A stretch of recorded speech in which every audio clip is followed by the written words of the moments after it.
मूर्ख साधु और ठग। एक बार की बात है, किसी गांव में एक साधु बाबा रहा करते थे।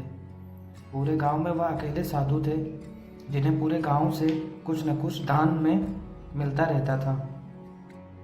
दान के लालच में उन्होंने गांव में किसी दूसरे साधु को नहीं रहने दिया, और अगर कोई आ जाता था तो उन्हें किसी भी प्रकार से गांव से भगा देते थे।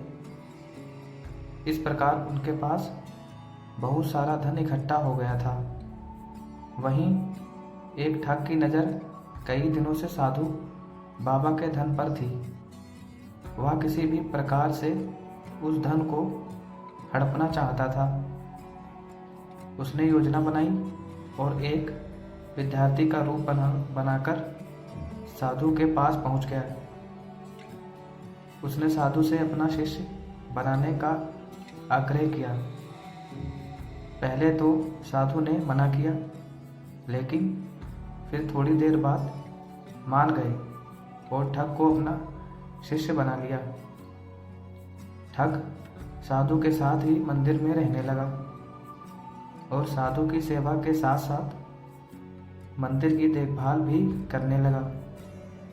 ठग की सेवा ने साधु को खुश कर दिया, लेकिन फिर भी वह ठग पर पूरी तरह विश्वास नहीं कर पाया।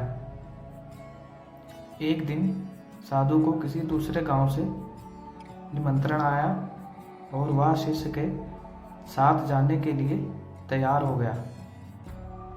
साधु ने अपने धन को भी अपनी पोटली में बांध लिया।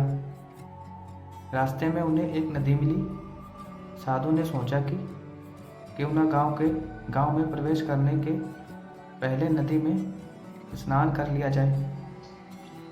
साधु ने अपने धन को एक कंबल में छुपाकर रख दिया और ठग से उसकी देखभाल करने का बोलकर नदी की ओर चले गए।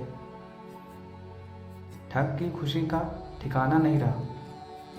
उसे जिस मौके की तलाश थी वो मिल गया। जैसे ही साधु ने नदी में डुबकी लगाई, ठग सारा सामान लेकर भाग खड़ा हुआ। जैसे ही साधु वापस आया, उसे ना तो शिष्य मिला और ना ही अपना सामान। साधु ने यह सब देखकर अपना सिर पकड़ लिया।